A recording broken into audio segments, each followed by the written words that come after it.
Dia keluar dengan perasaan hijrah dan pemahaman baru yang mengatakan bahwa negara ini togut, musik haram, ziarah kubur haram, tahlilan haram, haul haram, maulidan haram, semua haram. Akhirnya dia belajar di YouTube cara membuat bom dan dia berhasil membuat bom. Bahwasanya taat kepada pemerintah bagaimanapun kondisinya selama pemerintah tidak kafir. Tidak boleh memberontak terhadap pemerintah yang zalim selama dia muslim. Bismillahirrahmanirrahim. Assalamualaikum warahmatullahi wabarakatuh. Alhamdulillahirabbil alamin. Assalatu wassalamu ala nabiyyina Muhammadin wa ala alihi washabihi ajmain. Amma ba'du. Teman-teman yang dimuliakan Allah Subhanahu wa taala, kita bertemu kembali di channel Pencari Ilmu.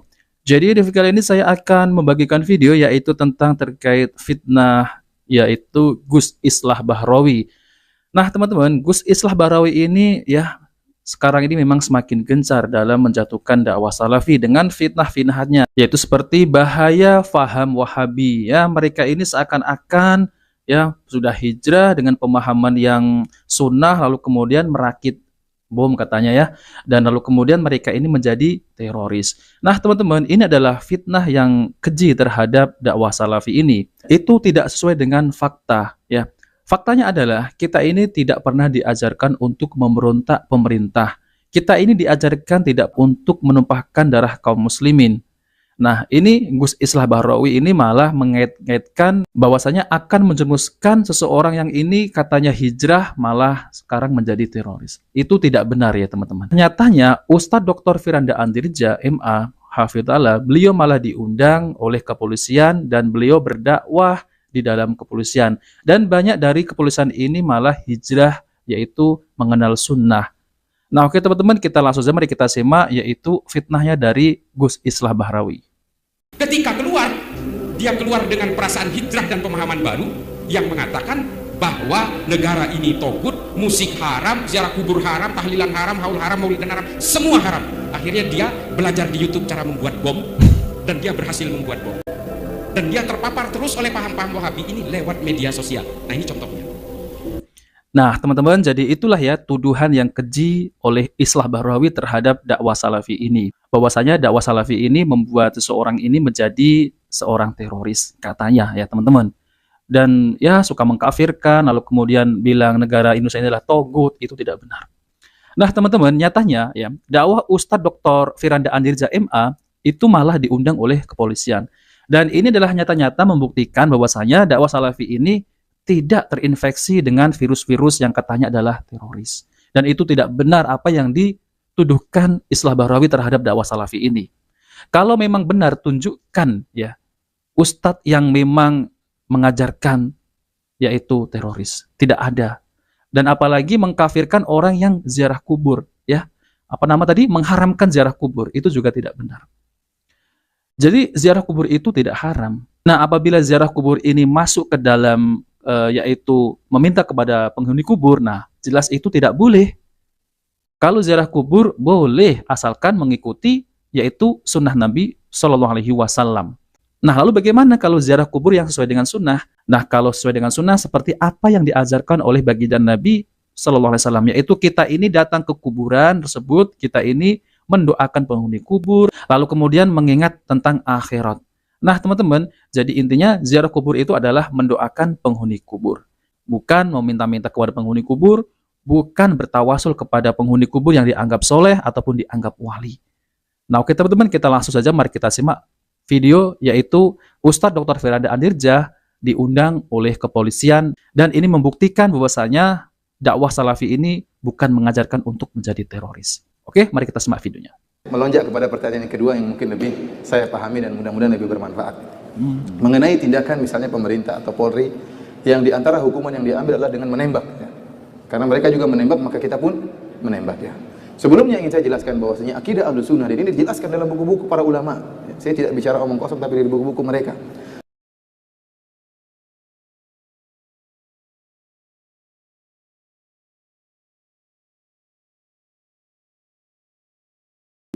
Selama dia masih membiarkan orang-orang sholat, maka tidak boleh seorang berontak. Dan ini telah dikabarkan oleh Nabi Shallallahu Alaihi Wasallam. Karena Nabi Shallallahu Alaihi Wasallam banyak hadis.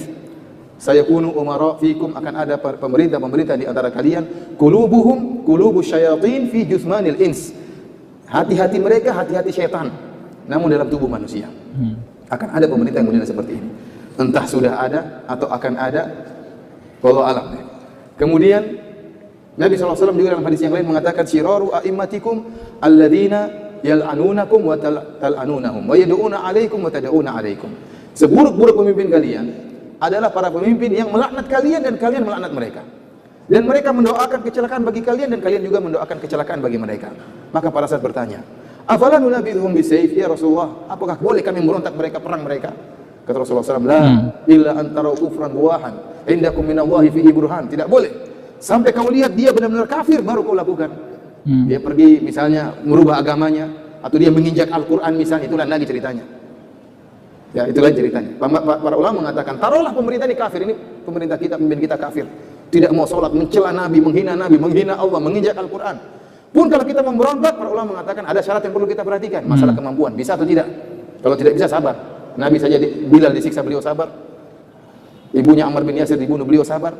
Artinya ini sekedar persyaratan sudah ada satu terpenuhi untuk memberontak, yaitu jika dia kafir. Selama dia tidak kafir, bagaimanapun kezalimannya, kata para ulama, tidak boleh memberontak karena pemberontakan pasti mengakibatkan kemafsadatan yang lebih besar. Dan Islam adalah agama yang menimbang antara maslahat dan mudarat, bukan agama hayal, bukan agama asal yang penting perang, asal jalan, tidak. Lihat maslahat dan mudarat. Kalau tidak ada pemerintahan, ada pemberontakan, pasti banyak yang bertumpahan darah. Dan kita sudah contoh-contohnya di mana-mana sekarang, banyak bertumpahan darah. Dan itu tidak kita inginkan. Tidak kita inginkan. Ya. Lantas bagaimana kalau ternyata pemerintah kita tidak kafir? Seorang yang muslim, yang juga sholat, dia punya kekurangan yang wajar. Dia punya kekurangan yang wajar, kita berusaha menasihati dengan cara yang baik. Coba kita bayangkan seandainya di negara kita tidak ada pemerintahnya. Lampu merah mati semua, kira-kira gimana? Berantem orang di jalan. Polisi tidak ada lagi, sakit semuanya, satu komplit semuanya sakit. Orang tidak, subhanallah, bagaimana rusaknya orang, barang-barang dicuri, ini dicuri, macam-macam, ada yang dibunuh, tidak ada yang orang takuti. Oleh karenanya sebagian ulama mengatakan, saya 70 tahun bersama pemerintah yang zalim lebih saya sukai daripada satu hari tanpa pemerintah. Kenapa? Karena adanya pemerintah meskipun zalim, masalahnya lebih besar. Karenanya kata sebagian ulama, jangan kau bercita-cita untuk membangun suatu rumah dengan menghancurkan kerajaan. Jangan. Kalau kau ingin bangun rumah dengan mengorbankan kerajaan, itu kesalahan. Ingin membangun sesuatu yang islami tetapi negara hancur, ini tidak benar seperti ini. Ya. Mengorbankan sesuatu yang besar hanya ingin bangun sesuatu yang kecil, dan kenyataan yang ada terjadi demikian. Keamanan tidak ada, kemudian ketakutan, ya, kemaksiatan semakin merajalela, orang bisa melakukan dengan seenaknya. Oleh karenanya akidah Ahlussunnah wal Jamaah ini diperintahkan oleh Nabi SAW, ya, taat kepada pemerintah meskipun pemerintah tersebut zalim, selama pemerintah tersebut tidak menyuruh kita untuk maksiat. Kalau dia menyuruh kita untuk maksiat, kita tidak taat. Tidak boleh taat. Tapi kalau dia menyuruh kita kepada yang baik, maka kita taat. Dan Allah telah berfirman, wa ati'ullah wa ati'ur rasul wa ulil amri minkum. Taatlah kepada Allah dan taatlah kepada Rasulullah dan pemerintah di antara kalian. Perhatikan di sini kata para ulama. Allah mengatakan taat kepada Allah. Taatlah kalian kepada Allah. Taatlah kalian kepada Rasulullah. Dan taat juga kepada pemerintah. Justru ketaatan kita kepada pemerintah pada perkara-perkara yang tidak ada dalilnya. Kalau ada dalilnya tidak perlu pemerintah, kita langsung taat kepada Allah. Kalau pemerintah suruh sholat, nggak perlu pemerintah suruh sholat, kita juga sholat. Tetapi yang justru kita ditekankan adalah taat kepada perkara-perkara yang ada maslahatnya dan tidak ada dalilnya. Contohnya apa? Lampu merah. Makanya para ulama mengatakan, barang siapa yang sengaja melanggar lampu merah berdosa. Ya, benar ini. Melanggar lampu merah berdosa karena merusak kemaslahatan. Antum kira tidak berdosa, berdosa. Kalau kita menghilangkan gangguan dari jalan dapat pahala, kalau kita mengatakan gangguan dapat dosa enggak? Dapat dosa. Melanggar ini mengganggu stabilitas keamanan. Ini berdosa. Kenapa? Melanggar perintah Allah, wa ulil amri minkum. Taatlah kepada pemerintah di antara kalian. Sekarang timbul pemberontakan. Kita dapati bahwasanya Ali bin Abi Thalib di zaman beliau muncul orang-orang Khawarij. Sebelum Ali memerangi Ali bin Abi Thalib memerangi orang Khawarij, Ali bin Abi Thalib mengutus Ibnu Abbas. Ibnu Abbas diutus dengan pakai pakaian yang indah untuk berdialog dengan orang Khawarij. Orang-orang Khawarij tersebut adalah orang yang, ya kata Nabi SAW, tahqiruna salatakum ma'a salatim. Kalian akan merasa sepele, menyepelekan salat kalian dibandingkan salat mereka. Kenapa? Orang-orang Khawarij ini begitu hebat ibadahnya. Wajahnya pucat karena sering salat malam, sering puasa, jidatnya hitam, sangat hitam karena begitu rajin beribadah, pakaiannya lusuh, tidak mau dengan dunia. Maka datanglah Ibnu Abbas berdialog dengan mereka dengan pakaian yang indah.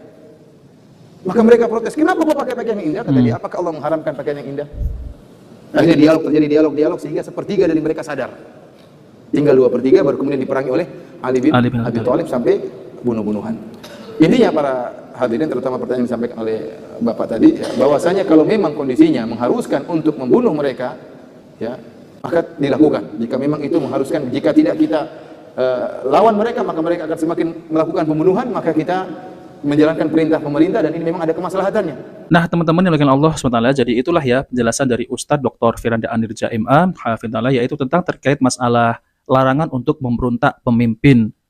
Nah, teman-teman, jadi apa yang disampaikan, yang dituduhkan oleh Gus Islah Bahrawi ini, itu memang tidak sesuai dengan fakta dan data. Nyatanya, Ustadz Salafi ini malah diundang oleh kepolisian, bahkan ya Polri ya teman-teman. Bahkan dulu juga pernah yaitu diundang oleh Bapak TNI juga untuk mengisi kajian. Nah, ini menunjukkan bahwasanya dakwah Ustadz Salafi yang dituduh sebagai Wahabi ini itu tidak ada yang namanya ya terjangkiti ataupun jamaahnya ini malah masuk teroris. Itu tidak ada. Itu hanyalah fitnah oleh Gus Islah Bahrawi. Namun Gus Islah Bahrawi ini ya mereka ini kan nggak suka ya dakwah Ustadz Salafi ini yang berbeda paham dengan pemahaman Gus Islah Bahrawi ini yang mengatakan bahwasanya maulid bid'ah, lalu kemudian yasinan bid'ah, khaul bid'ah, katanya ziarah kubur haram, itu tidak benar ya, itu tidak benar.